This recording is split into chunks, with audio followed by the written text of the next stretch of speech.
Movie की शुरुआत में हम ऋचा नाम की लड़की को देखते हैं जिसे डांस करना बहुत पसंद है। उसकी शादी दिवाकर नाम के लड़के से तय हो जाती है। दिवाकर पेशे से डॉक्टर है और उसका अपना क्लिनिक है। ऋचा को लड़का और उसकी फैमिली काफ़ी अच्छी लगती है, इसलिए वे खुशी खुशी शादी कर लेती है। शादी के बाद ऋचा का घर पर बहुत अच्छे से स्वागत किया जाता है। सुहागरात वाली रात दोनों रोमांस करते हुए थक कर सो जाते हैं। अगली सुबह ऋचा किचन में जाती है तो माँ पहले से ही खाना बनाने में लगी होती है। ऋचा कहती है, लाओ मैं मिक्सर में चटनी बना दूं। माँ जवाब देती है, तुम्हारे पापा जी को सिलवट्टे की पिसी चटनी ही पसंद है। मिक्सर में चीज़ें कटती हैं, सिलवट्टे में पिसती हैं तो स्वाद में फ़र्क आता है। ऋचा की आदत थी कि कुछ बनाते समय वह बीच बीच में थोड़ा खा भी लेती थी। ऋचा चाय बनाकर दिवाकर को देती है तो दिवाकर आधी चाय दूसरे कप में डालकर ऋचा को भी पीने को देता है। इससे ऋचा खुश हो जाती है। रात को सास बर्तन धो रही होती है तो ऋचा कहती है, रहने दीजिए, कल काम वाली आएगी तो धो देगी। माँ कहती है, नहीं बेटा, किचन बासी नहीं छोड़ते। ऋचा कहती है, लाइए मैं कर देती हूँ, पर माँ मना कर देती है। ऋचा अपने कमरे में जाती है। दिवाकर मूड बनाने लगता है। ऋचा कहती है, आज बहुत खा लिया है, मूड नहीं है, आज नहीं करते। फिर भी वह उसके साथ संबंध बनाने लगता है। ऋचा रोकना चाहती थी पर दिवाकर रुकता नहीं और अपनी मनमानी करता है। माँ पूरा किचन साफ करती हैं और रात के 12:01 बजते हैं। ये सब होते होते ऋचा समझ नहीं पाती कि क्या हुआ। उसने मना किया था लेकिन दिवाकर ने उसकी नहीं सुनी। उसे अच्छा नहीं लगता। सास सुबह 6 बजे उठ जाती है। उठकर काम पर लग जाती हैं। अपने पति के कपड़े और चप्पल निकालकर रखती हैं। उन्हें अजवाइन वाला पानी देती हैं और फिर किचन में खाना बनाने चली जाती हैं। ऋचा भी उनके साथ काम करने लगती है। दिवाकर सुबह टेनिस खेलने चला जाता है और पापा जी अखबार पढ़ते हैं और नौकर से मालिश करवाते हैं। किचन में ऋचा थी तभी दिवाकर आवाज़ लगाता है। ऋचा उसके पास जाती है तो वह कहता है, कपबोर्ड से कपड़े निकाल दो। ऋचा पैंट शर्ट निकालती है तो दिवाकर कहता है, पूरे कपड़े निकाल दो। ऋचा मजाक में पूछती है, पहना भी दूं क्या? दिवाकर कहता है, हाँ क्यों नहीं। कपबोर्ड 2 कदम दूर था, खुद भी निकाल सकता था। लेकिन ऋचा काम कर रही थी जब उसे बुलाया गया। नाश्ता बनता है। दिवाकर और पापा जी खाने बैठते हैं। ऋचा जल्दी जल्दी रोटी दे रही होती है तो पापा जी टोकते हैं, लेफ्ट हैंड से नहीं बेटा, भिखारियों को भी नहीं देते। ऋचा माँ से कहती है, आप भी बैठ जाइए, गर्मा गर्म खा लीजिए। पापा जी कहते हैं, इनको कौन सा क्लिनिक जाना है? माँ कहती हैं, जाओ दिवाकर के लिए गरम फुलके ले आओ। ऋचा फुलके लेकर आती है। पापा जी उसी वक्त चाय मांग लेते हैं। ऋचा चाय बनाकर देती है।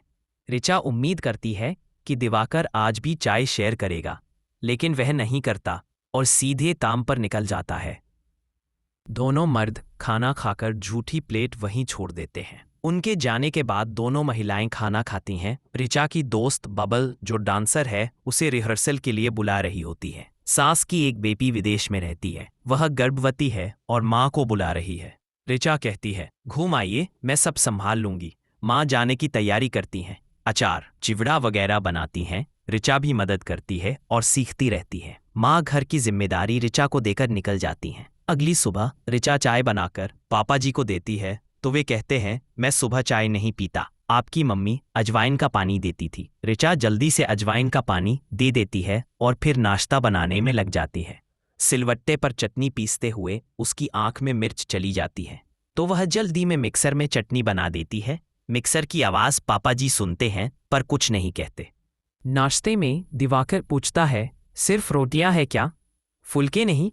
ऋचा जल्दी से फुलके बनाकर देती है। पापा जी चटनी देखकर कहते हैं, अगर दही है तो वह भी दे दो। सिलवट्टे पर पिसने से हाथ जलते होंगे ना? कोई बात नहीं, आप सब अकेले कैसे संभालोगी, आपकी मम्मी को आदत है। दिवाकर काम पर जाते हुए कहता है, किस दे दो। ऋचा कहती है, नहीं, मुझसे बदबू आ रही है। दिवाकर कहता है, तुम किचन जैसी महक रही हो, ये दुनिया की सबसे अच्छी खुशबू होती है।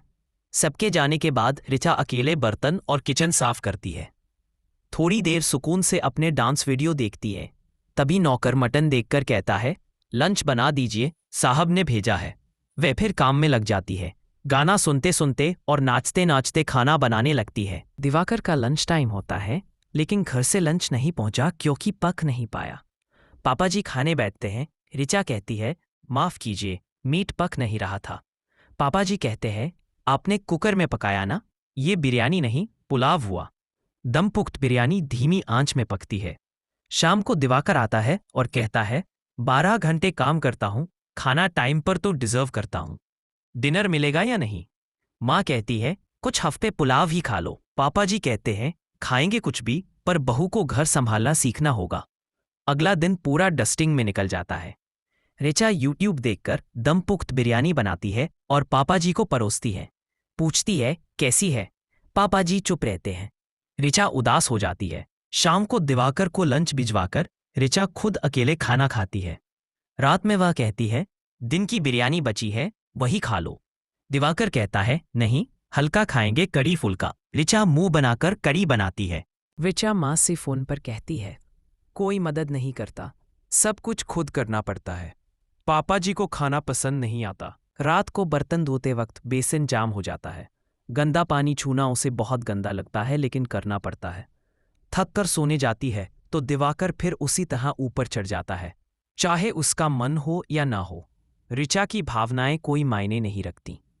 अगले दिन ऋचा लीकेज देखती है। दोस्त फोन करती है, बताती है कि उसकी परफॉर्मेंस सेलेक्ट हो गई है।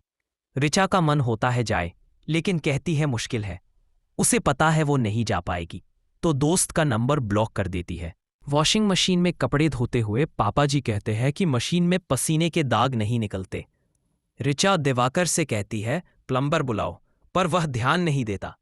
शाम को वह पूछती है, क्या हम काम वाली रख सकते हैं? मुझे अपना काम शुरू करना है। दिवाकर कहता है, डांस से कमाई भी होगी या टाइम पास है? ऋचा समझाती है, काम करूंगी तो धीरे धीरे कमाई होगी।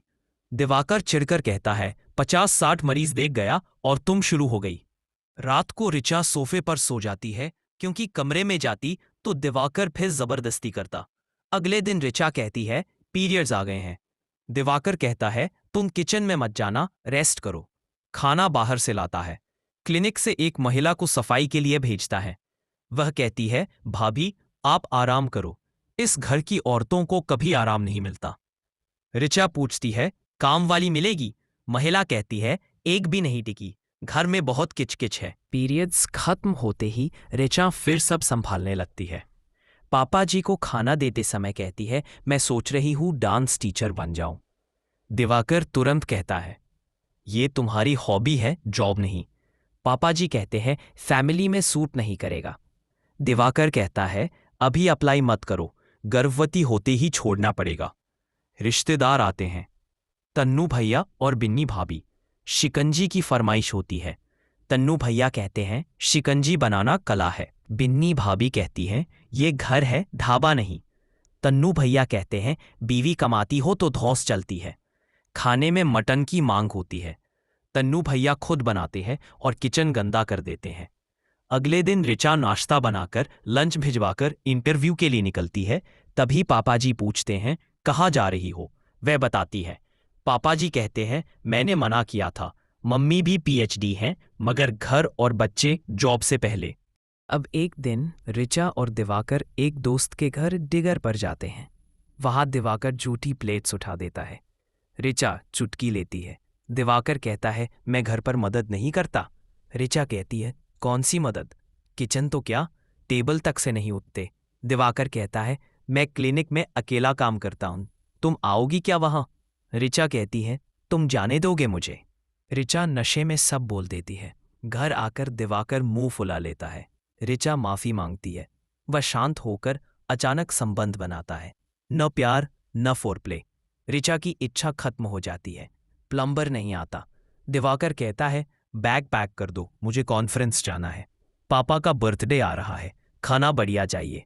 जाते जाते फिर संबंध बनाने की कोशिश करता है। ऋचा मना करती है, कहती है, मेरी भी इच्छाएं हैं। दिवाकर मजाक उड़ाता है। किचन की बास आती है। आईना देखा है? करवा चौथ आता है। बुआ जी आती हैं, लीकेज देखकर ताना मारती हैं। खाना बनाते समय ऋचा अपनी डांस वीडियो दिखाती है। बुआ उसे पापा जी को दिखा देती हैं। दिवाकर कहता है, सोशल मीडिया प्राइवेट करो, वीडियो डिलीट करो। ऋचा मना कर देती है। दिन रोते रोते गुजरता है। पापा जी का बर्थडे आता है। सब पार्टी में हैं। ऋचा अकेली किचन में। 9 तरह की शिकंजी बनानी है। तन्नू भैया डांस करते हैं और मजाक उड़ाते हैं। दिवाकर कहता है, कहा था ना वीडियो डिलीट करो। किचन की लीकेज बढ़ते बढ़ते सर के ऊपर हो जाती है। ऋचा कंट्रोल खो देती है।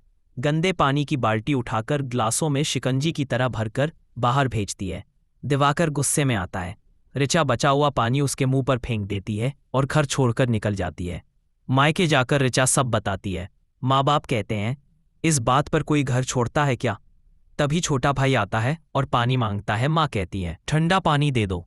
ऋचा झुंझलाकर कहती है, नहीं दूंगी। खुद क्यों नहीं ले सकता? हाथ पैर नहीं है क्या? आप लोगों ने ही बिगाड़ा है। माँ कहती है, इतना क्यों भड़क रही हो? ऋचा कहती है, बेटा नहीं हूँ, बेटी हूँ। बेटियों को भी वही इज्जत चाहिए। और कमरे में चली जाती है। कुछ दिन बाद दिखाया जाता है कि दिवाकर ने दूसरी शादी कर ली है।